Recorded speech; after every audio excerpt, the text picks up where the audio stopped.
Non plus, parce que la pauvreté nous fait honte et blesse nos regards. Quelle pressante invitation à nous recentrer sur Dieu et à refuser l'idolâtrie, la course au bonheur transitoire et artificielle. En cette année jubilaire qui nous appelle à être des pèlerins d'espérance, Léon XIV met au centre de son message pour cette journée mondiale les liens entre espérance et pauvreté. La pauvreté est le terroir de l'espérance.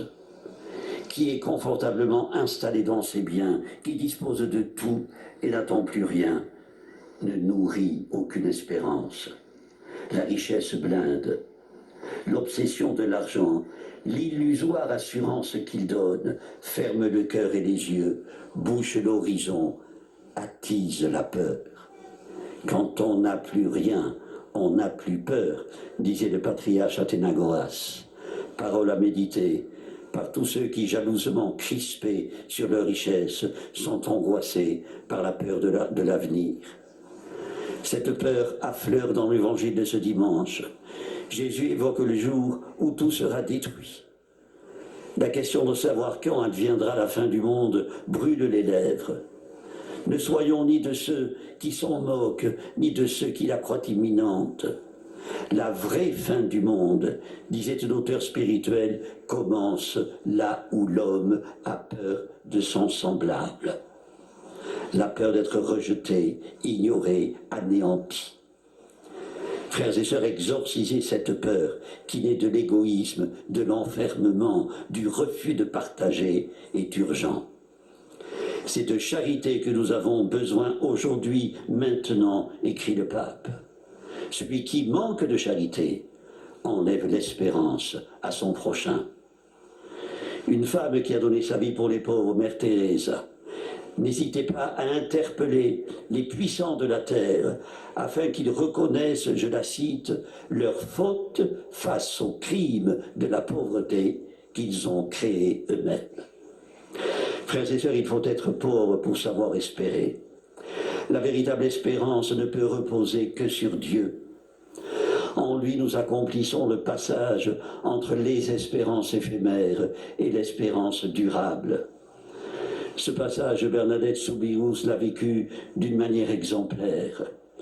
Née dans une pauvreté abyssale, difficilement imaginable, disait Benoît XVI, elle s'est efforcée de ne jamais céder aux attraits de l'argent.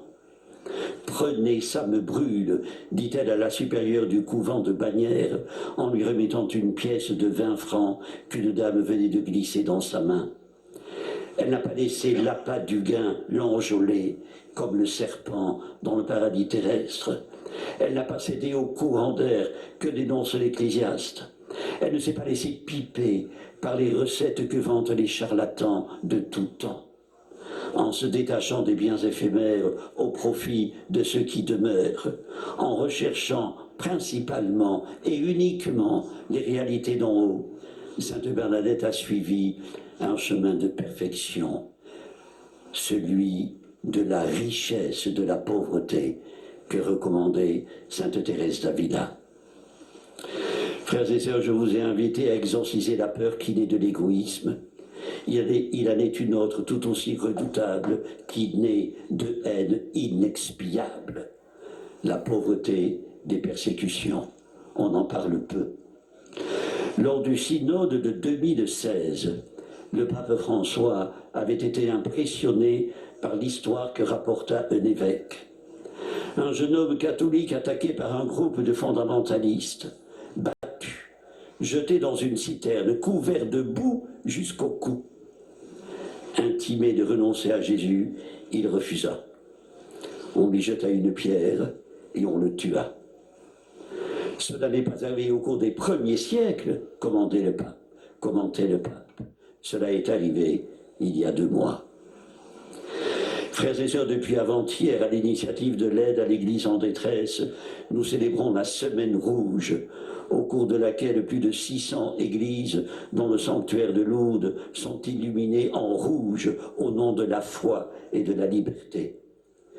Que notre prière pour les persécutés s'accompagne d'une certitude. Dieu, de toute manière, aura le dernier mot. Pas un cheveu de votre tête ne sera perdu. Avec les prophètes qui balaient le présent et les apocalypses qui projettent le salut dans l'avenir, continuons à croire au triomphe de Dieu. Redressons-nous, relevons la tête. Celui qui vient a supporté toutes les avanies, toutes les incompréhensions, toutes les hostilités, douloureusement, patiemment. Pauvre parmi les pauvres, il nous dit et nous redit que face à la pauvreté qui tue, il en est une qui libère et qui sauve. Amen. Prions le Seigneur.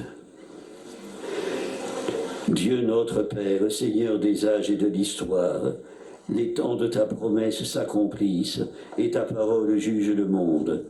Le monde ancien s'en va, advienne la terre nouvelle.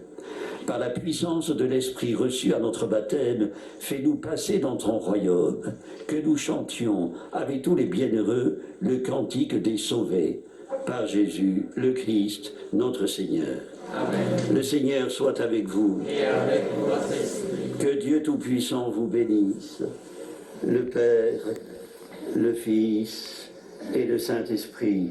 Amen. Notre-Dame de Lourdes, Sainte Bernadette, ô Marie conçue sans péché, Seigneur, Prince de la paix, écoute notre prière.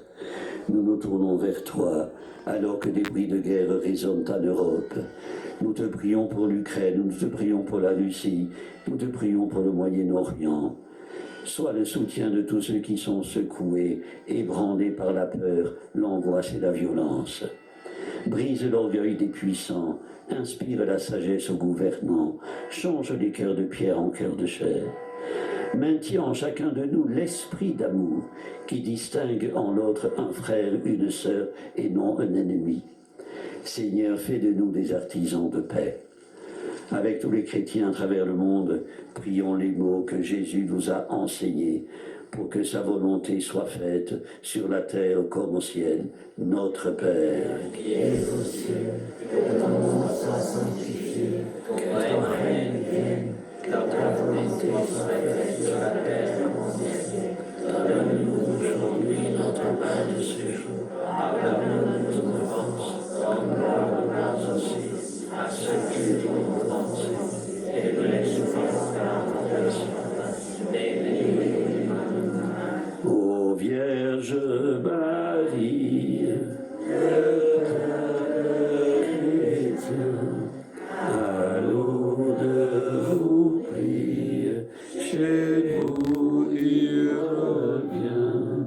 Ave, Ave, Ave Maria, Ave